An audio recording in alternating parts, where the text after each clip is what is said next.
Hi, how are you? Hey, Suzanne, good to see you. Hey, you too. I'm married to a professor, a doctor, so That's um good. yeah, he's provost actually, but he's not your kind of science. He's a political science. But in Belly of the Beast, Feeding Frenzy, who came up with the idea to make a fake whale in order to get sharks to come feed off it?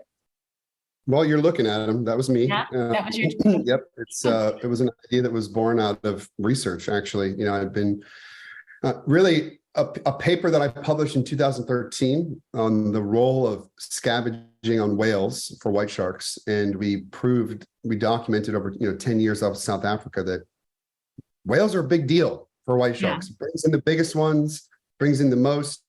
It matches the caloric needs, and white sharks display a full repertoire of amazing behaviors that we normally don't get to see when they're around these whale carcasses.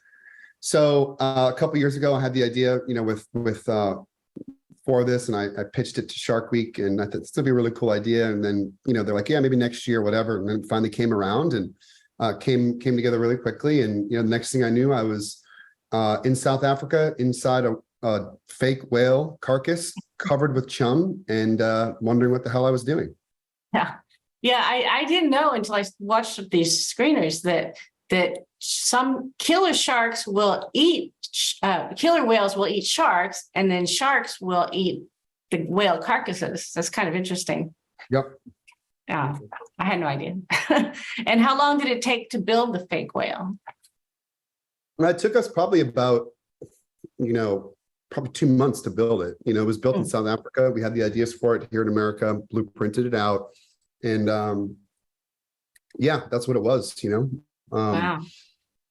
And then we did water testing on it, a bunch of spec testing. Obviously, we needed to make sure this thing was going to be safe, for me to go in. And the sharks did destroy it. Don't get me wrong, but they destroyed it in the weak points where we knew they would. They didn't, make any major structural damages to the actual hull.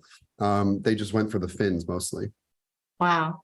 And both your shows, that one and Monster Mako, they looked pretty scary, being up close to the sharks. Was it scary? Or you like, no, I've done this a million times now. It's never not scary. It's usually more exciting than scary. But there are always these moments where you're like, these things are very dangerous, completely dangerous, So yeah, it wasn't until the final act of Belly of the Beast with that big shark, which that was all real action. None of that was manufactured. Yeah. There was a couple moments where I'm like, okay, this is starting to get, this could go wrong very quickly is more of the mindset, and it could have gone wrong in a couple of different ways. Didn't.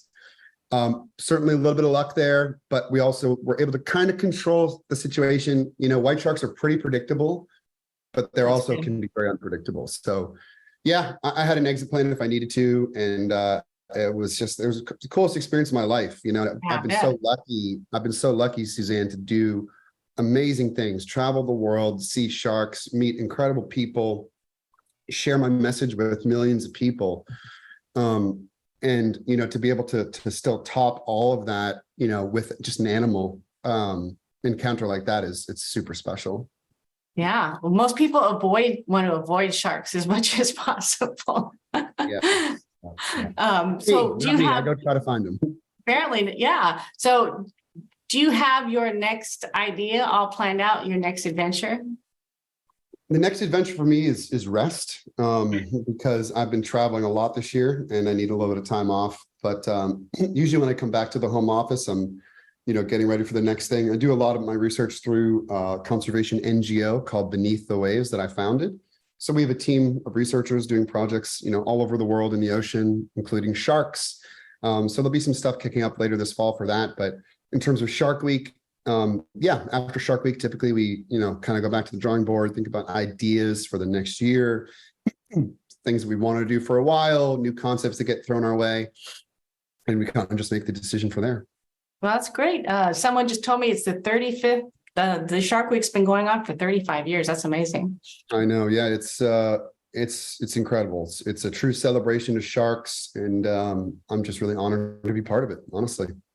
Well, thank you so much for talking to me today. I really appreciate it. My pleasure. Happy Shark Week. Yeah. See you later.